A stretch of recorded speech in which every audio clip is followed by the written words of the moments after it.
चाहे जितनी भी पुलिस लगानी पड़े, जितनी भी फोर्स बुलानी पड़े, आसपास के जिलों की बुलानी पड़े, हम पूरी कार्रवाई करेंगे और किसी को भी हम बख्शेंगे। ये जो तस्वीरें इस वक्त आप देख रहे हैं, ये हरियाणा के डीएसपी सुरेंद्र सिंह की तस्वीरें हैं। आज हरियाणा के डीएसपी सुरेंद्र सिंह की बड़ी ही निर्मम हत्या कर दी गई है। पत्थरों से भरा हुआ डंपर उनके ऊपर चढ़ा दिया गया है, उनकी कुचलकर मौत कर दी गई है। और मौत के पीछे कारण क्या रहा वो भी मैं आपको बताने वाली हूं, क्योंकि आज जो जानकारी है कि हरियाणा के नूह के तावड़ू के अरावली पहाड़ियों में खनन माफिया अवैध खनन को अंजाम दे रहे थे और ऐसे में डीएसपी सुरेंद्र सिंह पुलिस के साथ वहां पर रेड मारने के लिए पहुंच जाते हैं, छापा मारने के लिए पहुंच जाते हैं। और जो जानकारी निकलकर सामने आई है, जो विजुअल इस वक्त आप देख रहे हैं उसमें भी आप देख पा रहे होंगे, और जो जानकारी है वो ये है कि डीएसपी सुरेंद्र सिंह ने अपनी सरकारी गाड़ी से उस डंपर को रोका, उस डंपर को रोकने का प्रयास किया और जैसे ही वो अपनी सरकारी गाड़ी से नीचे उतरते हैं, पत्थरों से भरा हुआ डंपर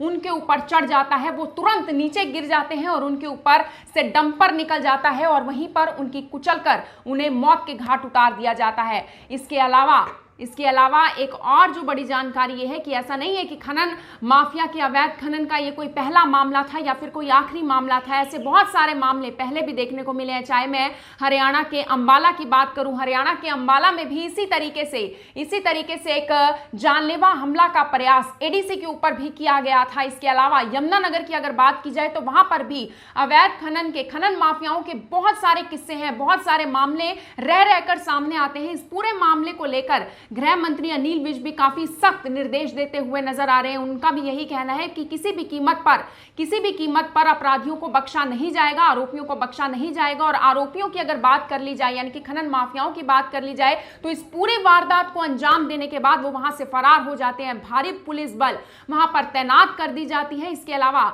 जो जानकारी है कि 12 अप्रैल 1994 में डीएसपी सुरेंद्र सिंह की हरियाणा पुलिस में एएसआई के तौर पर भर्ती हुई थी। इसके अलावा इसी अक्टूबर की बात की जाए, यानी कि इसी साल उनकी रिटायरमेंट होनी थी, लेकिन रिटायरमेंट से पहले ही उनकी मौत हो चुकी है। और बड़ा ही दर्दनाक ये पूरी की पूरी घटनाक्रम रहा, क्योंकि ऐसे में जो एक आप ये समझिए कि एक पुलिस अधिकारी जो खनन माफियाओं के ऊपर अवैध खनन को रोकने के लिए रेड मारने के लिए पहुंच जाता है, अगर खनन माफिया इस तरीके से अधिकारियों के ऊपर हावी हो जाएंगे, पुलिस बल के ऊपर हावी हो जाएंगे, तो आखिर इनको कौन रोकेगा? इनके अवैध खनन के काम को आखिर कौन रोकेगा? और बहुत सारे आरोप कई बार ऐसे भी लगते हैं कि जितने भी ये खनन माफिया होते हैं, इनको राजनीतिक संरक्षण भी दिया जाता है, तभी ये रह रहकर ऐसी घटनाओं को अंजाम देते हैं, रह रहकर अवैध खनन करते हैं और इन्हें कोई पकड़ नहीं पाता है। इस पूरे मामले को लेकर गृह मंत्री अनिल विज ने क्या कुछ कहा वो भी आप सुनिएगा और हम आपको सुनाएंगे। लेकिन उससे पहले एक और जो जानकारी है कि 3 जून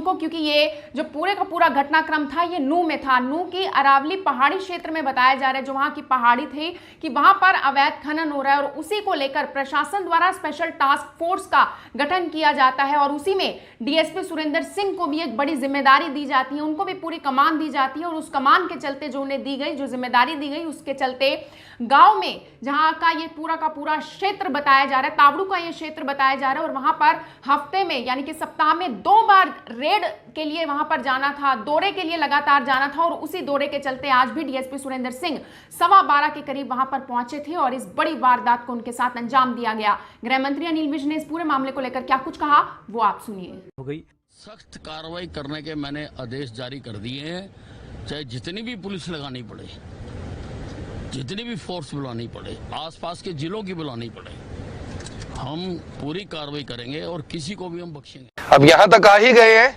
तो हमारे चैनल को सब्सक्राइब जरूर करें और नीचे दिए गए बेल आइकन को जरूर दबाएं ताकि हर खबर सबसे पहले पहुंचे आप तक।